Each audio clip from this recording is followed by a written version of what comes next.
En manchette aujourd'hui, l'austérité de la CAQ dénoncée par des associations étudiantes et bilan du week-end d'action des Huskies et des Foreurs. Le TVA Nouvelle commence maintenant.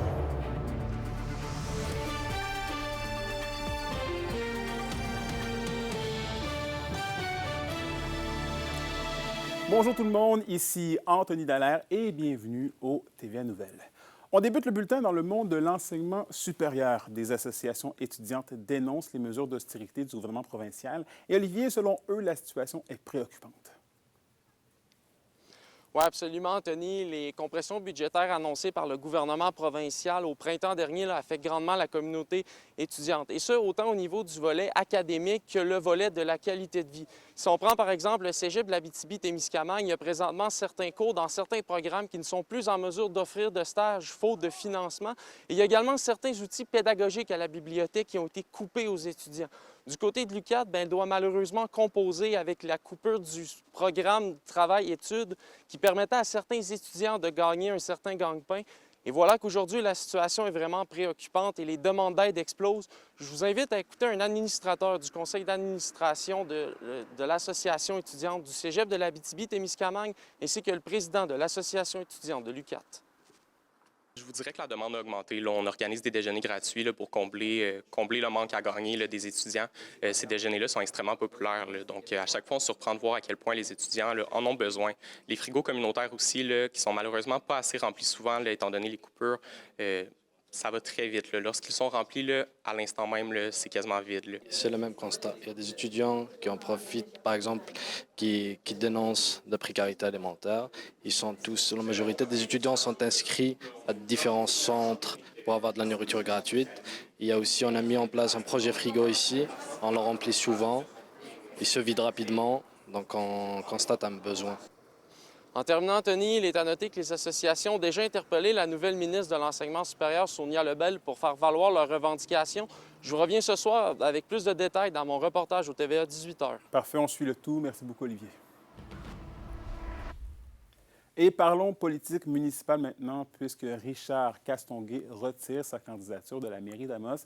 Il explique qu'il s'agit d'un choix personnel et n'avait toujours pas fait de déclaration officielle concernant ses propositions et sa motivation à briguer la mairie. Rappelons que Richard Castonguay avait déposé son nom lors de la dernière journée des mises en candidature.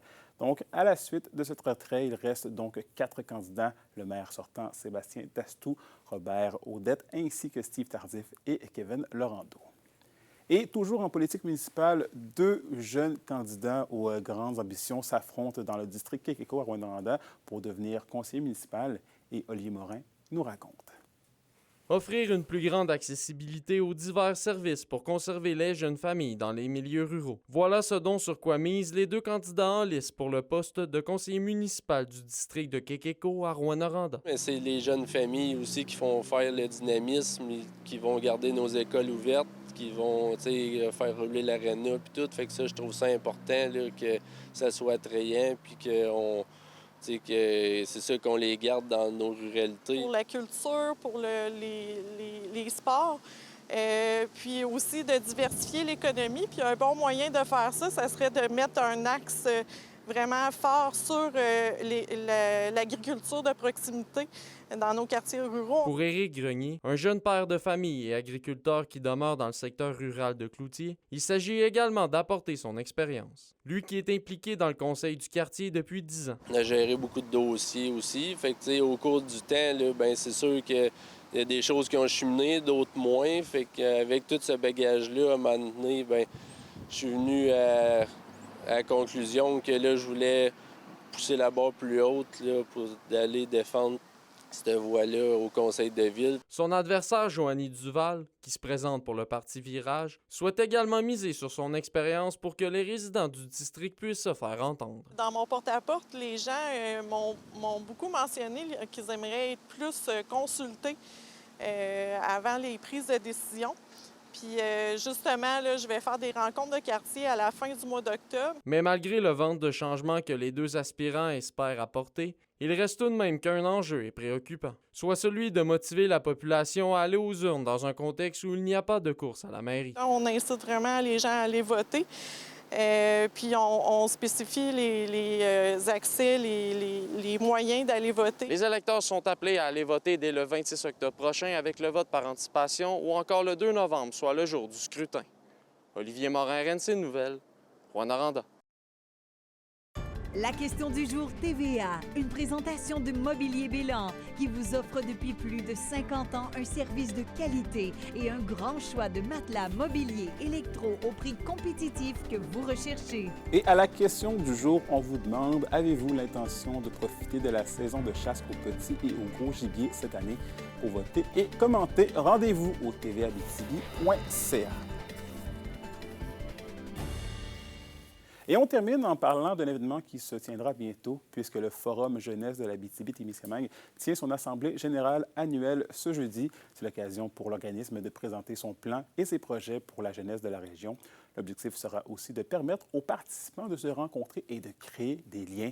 L'événement va se conclure avec une partie amicale de laser tag. L'activité est gratuite, mais l'inscription est obligatoire pour participer.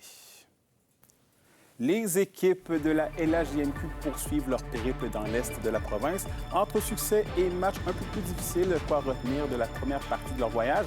Les réponses au retour.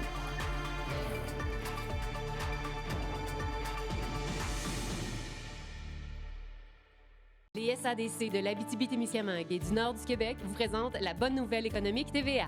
La boucherie aux Côtes-Croisées souffle ses 20 bougies, forte d'une équipe dévouée de 8 employés. L'entreprise a su bâtir au fil des ans une expertise reconnue et une réputation solide. Appréciée pour la qualité de ses produits et son service personnalisé, elle célèbre aujourd'hui fièrement son parcours tout en regardant vers l'avenir avec ambition. Grâce à une clientèle fidèle et engagée, la boucherie demeure au cœur de la réussite et du dynamisme économique de la région.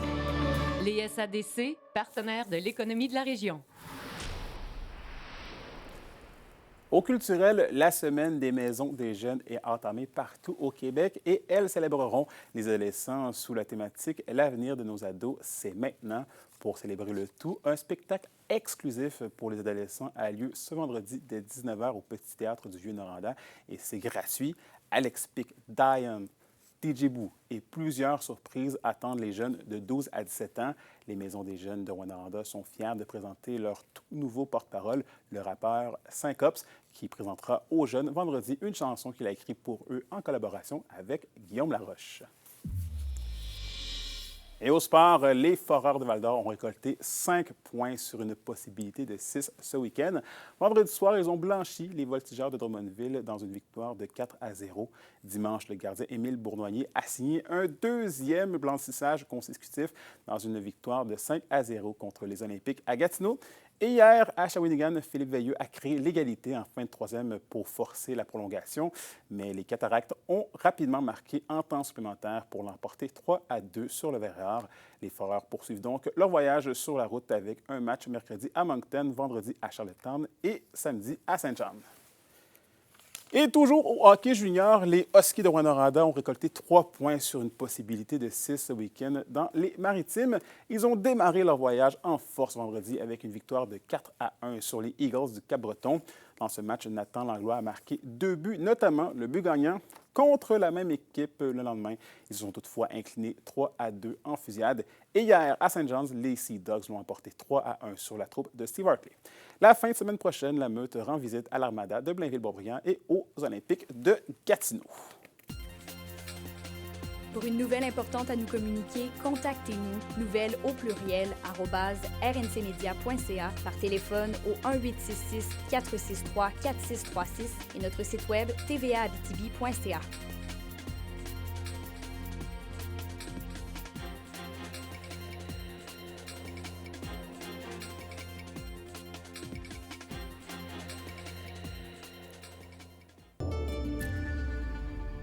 Et à la météo de l'Abitibi-Témiscamingue pour aujourd'hui, c'est généralement ensoleillé pour tous les secteurs. Les maximums seront de 14 degrés Celsius. Pour ce soir et cette nuit, c'est quelques nuages pour l'Abitibi et dégagé pour le Témiscamingue. Minimum de -2 degrés pour l'Abitibi et de 1 degré Celsius pour le Témiscamingue. Et voilà, c'est tout pour nous ce midi. Merci d'avoir été des nôtres. On se retrouve au TVA 18h pour la suite des choses. D'ici là, prenez soin de vous.